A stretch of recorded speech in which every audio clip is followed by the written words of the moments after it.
right, Shalom. First and foremost, I want to start off by giving all praises to Yahweh, Ba'ashem, Yahweh Shai, Ba'ashem, Rachak, Wadash. Double honors to the apostles and elders, a great millstone who rule well. And also honor and salutations to those of you who are of the hopeful elect and are out there teaching the word of sincerity and truth. All right, so today I wanted to, it's interesting. So I wanted to expand on a little bit that we talked about yesterday, or to reiterate really what we talked about yesterday, but in reference to a note that I had taken. So in my notes, I had this picture. Let me see if I can find it real quick.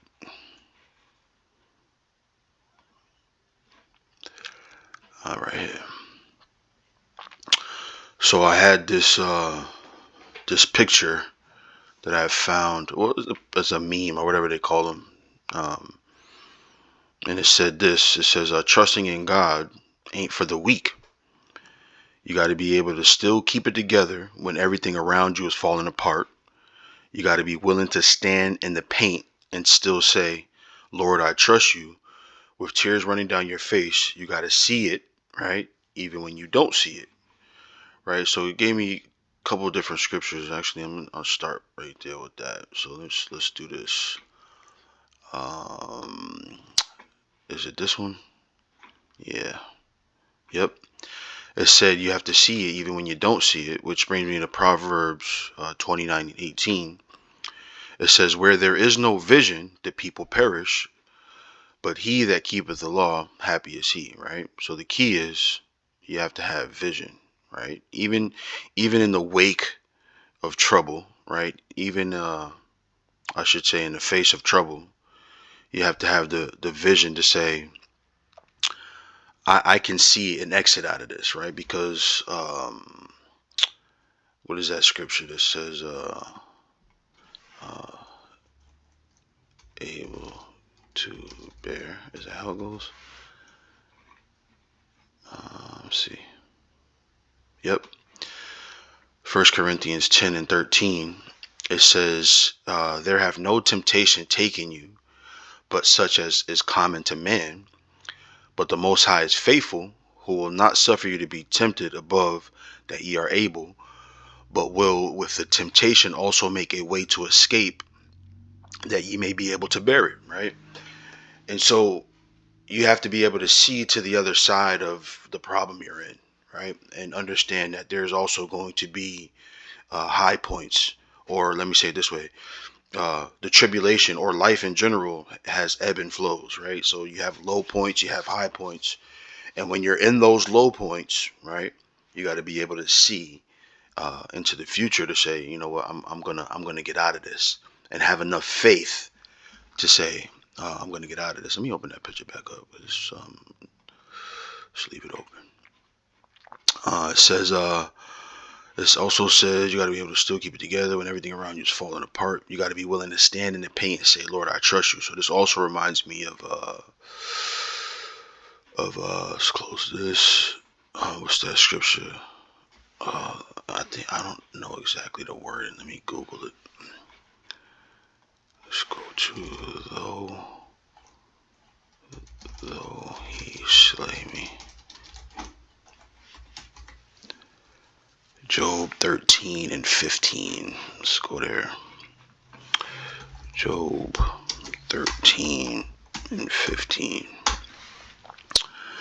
Right. It says, I'll go up to 13. This is Job 13:13. It says, "Hold your peace, let me alone, that I may speak, and let come on me that what will. Wherefore do I take my flesh in my teeth, and put my life in mine hand? Though he slay me, yet will I trust in him, but I will maintain mine own ways before him," right? Because when you're going through, the pain, what was it? No suffering of the present time. No suffering. Let's see if that works. How does that go? I think it's Hebrews 6.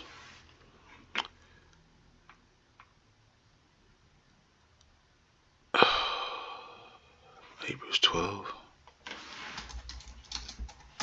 6. Yep. Let's see.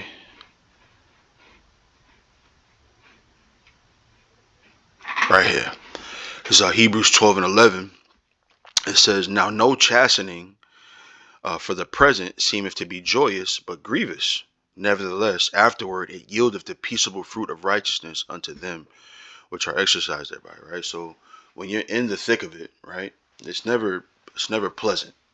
It never feels good when you're in the midst of the trouble, right? But the key is, again, to have that faith that, you know, the Lord is gonna allow you to escape those things. So I say all of those things, right? I read all of those scriptures, and I bring up that meme to say, I guess, to again reiterate what we talked about yesterday, which was the infrastructure.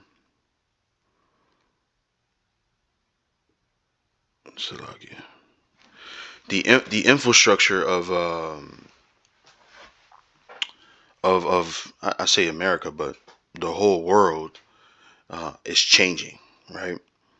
And what I mean by that is the economic system, or the way we pay for items, right? Retail, if you will, right?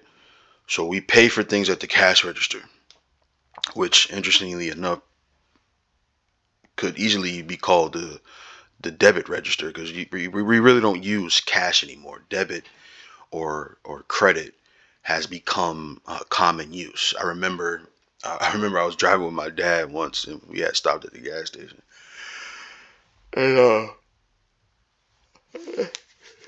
I had put my debit card in the pump. He said, "You pay for gas with your credit card?" I said, "Nah, this is a debit card. It takes the money out, right out of your account." He at the time couldn't understand it, couldn't wrap his mind around it. He was trying to give me some cash to pay for the gas. I said, "No, it's cash. It's just, a card payment." And so what that shows is, the difference between my father and his generation, and then me and my generation, or now, where, again, paying with your card is common, right? It's not even it's not even a thought. If you don't have any cash in your pocket, you just pull out your debit card and pay with it. And most people do.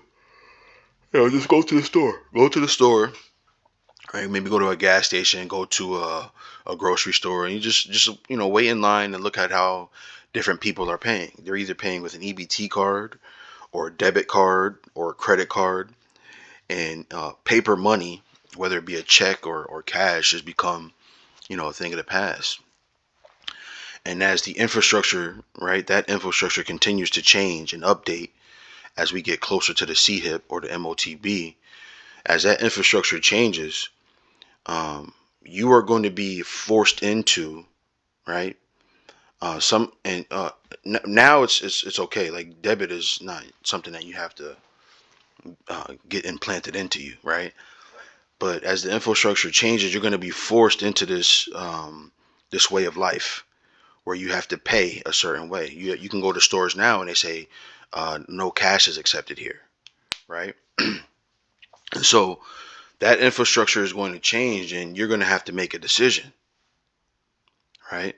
We talked about this yesterday. Let me go to it. I think it's Revelations 3, but let's do this. Yeah, Revelations 3 and 10. It says, because thou hast kept the word of my patience, I also will keep thee from the hour of temptation, right? So in that hour of temptation, right, you're going to have to make a decision. Are you going to take that CHIP, that MOTB? Are you going to take it, or are you going to say no, right, and stand on your faith in Yahweh B'Shem Yahushai? Because that's what it's going to take, right? And this is why that meme said, like, trusting in the Lord is not for the weak, man. If you have an ounce of weakness in you, you won't be able to stand in that day when you're tempted, right? So let me continue reading. It says, because thou hast kept the word of my patience, I also will keep thee from the hour of temptation, which shall come upon all the world to try them that dwell upon the earth, right? So all of us are going to be challenged with this thing, right? No one's going to be able to say I didn't know, right? No one is going to be able to say no one told me, right? Because the men of the Lord are on the highways and byways teaching this word and warning you of these things. And even in some cases, especially like uh, what they call right wing or far right or Republican Christians, they get into that. You know, they against the establishment. If Trump don't get in there, they're gonna be upset, man. But you know, they get into the scriptures and they're even warning the people, right? And so you're going to be tempted in that way, right? And what are you going to do? What decision are you going to make, right?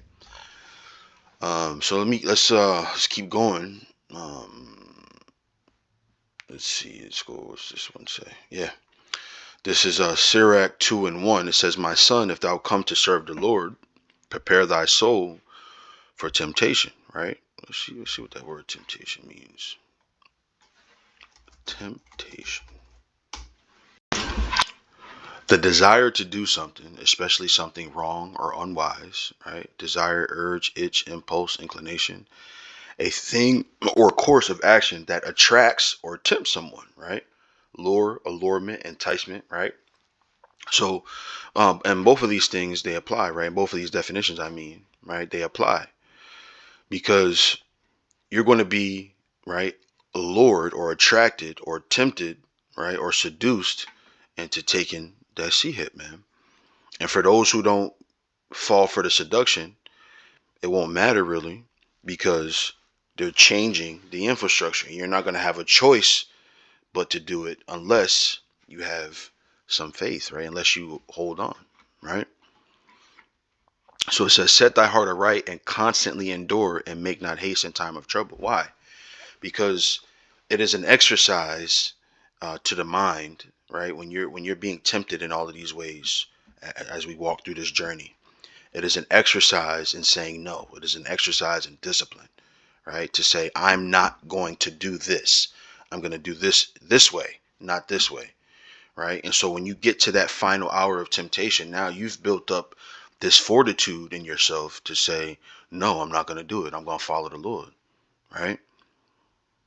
And that's why it says, let me go to this. I didn't have this pulled up. What is that? Is it Second Timothy or First Timothy? I don't know. We'll find out. 2. Yep. First, this is Second Timothy 2, and I'll start at 1. It says, "Thou therefore, my son, be strong in the grace that is in Hamashiach Yahushai, and the things that thou hast heard of me among many witnesses, the same commit thou to faithful men, who shall be able to teach others also." Right? It says, "Thou therefore endure hardness as a good soldier." Right? When you're a soldier, right? Let's say in an army or in a war, right? There are certain battles that you fight, right? You're fighting each of these battles, and then when you get to that final battle, now you are prepared and you're fortified mentally to be able to push through, right? This is why the scriptures say this as well: "No man that warreth entangleth himself with the affairs of this life." Right? Why? Because if you do, if you are focused on the affairs of this life, right? When that temptation gets put in front of you, you're gonna do it, right? But you have to be able to say no, even in the face of hopelessness in some cases, right? Once that infrastructure changes, like for instance, like let's say right, you lose your job because let's say they're offering you to get some medication that you're not privy to or that you don't want to get, and then you lose your job, right?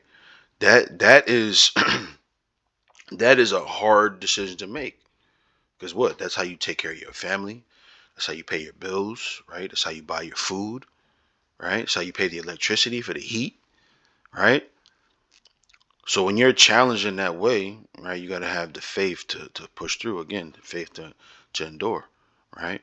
And this is why that meme said, look, to trust in the Lord ain't for the weak, because the Lord will put you through things. Like, for instance, right, Abraham was asked or commanded by the Most High to sacrifice his child, right? That's not a weak thing for him. I mean, that's not a easy thing for a man to do, but he was willing to do it, right? So there was a level of faith that he had. There was a level of strength that he had, right? Mental fortitude that he had to be able to, or to be willing to do whatever the Heavenly Father asked him to do, right? And we hope for that same faith, right? It says now it says no man that warreth entangleth himself with the affairs of this life, that he may please him who have chosen him to be a soldier. And if a man also strive for masteries, yet is he not crowned, except he strive lawfully, right? So we got to make sure that we endure, right? We got to make sure. Let's look up that word endure. Let's look it up.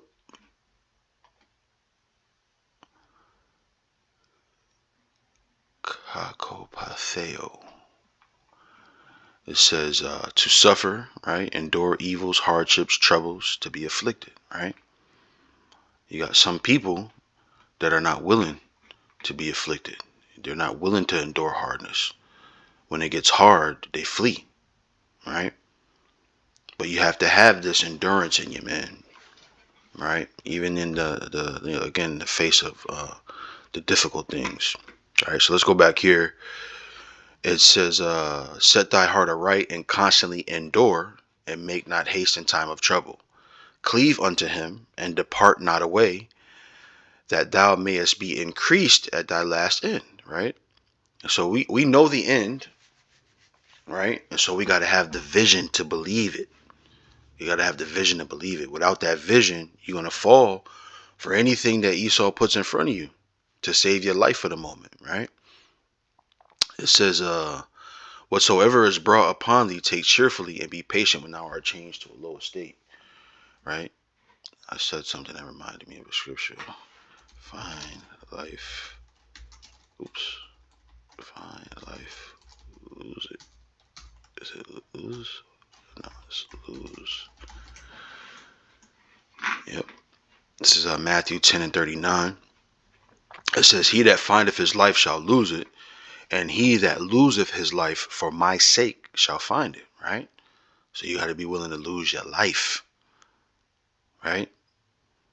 You have to be willing to do that, man. You know? And do we love our families? Do we love the things that we have to some degree? Of course, you don't want to lose any of those things, but you got to be willing to, right? For the end goal. The end goal is the kingdom of heaven, and none of these things are better than the kingdom of heaven, right? None of them. It says, for gold is tried in the fire, and acceptable men in the furnace of adversity, right? So in order to be acceptable, you got to go through the furnace. Some people are not willing to go through anything, man. Some people are not willing to go through hardships. And then when they get into a certain situation, they expect other people to get them out of the shit that they got themselves into. But sometimes you got to take the bullet. You got to bite the bullet, you know, because it could build you up, right? It says, believe in him and he will help thee. Order thy way aright and trust in him, right? Ye that fear the Lord, wait for his mercy, and go not aside, lest ye fall. Ye that fear the Lord, believe him, and your reward shall not fail. Ye that fear the Lord, hope for good, and for everlasting joy and mercy. Look at the generations of old, and see, did ever any trust in the Lord and was confounded? Or did any abide in his fear and was forsaken? Or whom did he ever despise that called upon him? For the Lord is full of compassion and mercy, long suffering and very pitiful, and forgiveth sins, and saveth in time of affliction, right? So this is what it's going to take. This mindset is what it's going to take to be able to push through the time of Jacob's trouble, which is coming, right? Listen to this. Woe be to fearful hearts, right? And faint hands, right? Something that is faint is weak. Oh, shit. Fucked up trying to be creative. Let's go over here and look up faint. It says, of sight, smell, or sound, barely perceptible, right? Weak and dizzy, right? Close to losing consciousness, right? A sudden loss of consciousness, right? So something faint is weak, right? Where we at? Yeah. Woe be to the fearful hearts and faint hands, right? And the sinner that goeth two ways. Woe unto him that is faint hearted, for he believeth not, therefore shall he not be defended. Woe unto you that have lost patience, and what will ye do when the Lord shall visit you? They that fear the Lord will not disobey his word, right? And they that love him will keep his ways.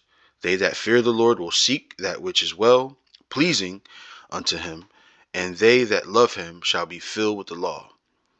They that fear the Lord will prepare their hearts. See that? Prepare their hearts and humble their souls in his sight, saying, we will fall into the hands of the Lord and not into the hands of men. For as his majesty is, so is his mercy. What is that?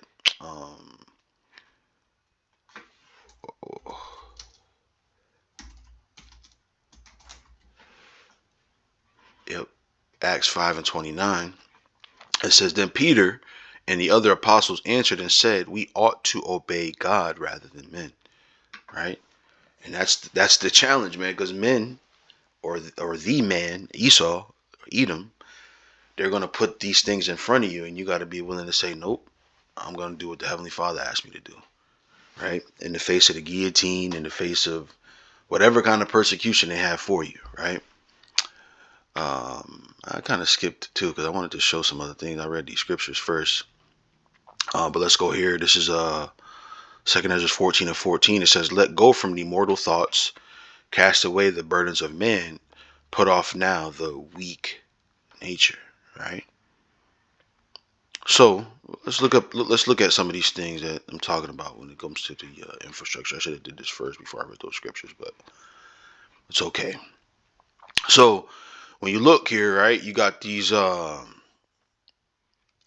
This is a part of or a piece of the change in the infrastructure, right? So it says Visa says Palm biometric payments have promising future. So let's read a little bit of this. It says payments giant Visa showcased its Pay by Palm biometric payment technology at an event marking the transformation of its Singapore Innovation Center last week. Excuse me. During the event, visitors were invited to use the palm reader and link their signature to their payment card for a transaction. The future of biometric payments is promising and is set to revolutionize the retail experience, says Kunal Chatterjee, head of innovation at Visa Asia Pacific, right? The technology is still relatively nascent, which basically to say new, and most likely won't become mass market for a while, he adds. Various factors influence the acceptance of biometric payments, including regulation, technology, and consumer acceptance, which often depends on the market, right? But you're seeing this now. Let's read a little bit more. It says, however, the current pace of integration and acceptance of new technologies that we are seeing is very encouraging, and we expect to see biometric payments becoming more mainstream within the next decade, Chatterjee told Singapore Tech News site Hardware Zone, right? So look, they first did this 2015, so 2014, we're in that next decade, right? So so a little bit more. I wanted to play this, and maybe I will, just to show you, because I talked about this yesterday. I'm gonna play it. I'm gonna say fair use. You listening out there in YouTube world, listen, don't cut my video down. I want to play this. I'm just giving my opinion on this. All right. So play this real quick.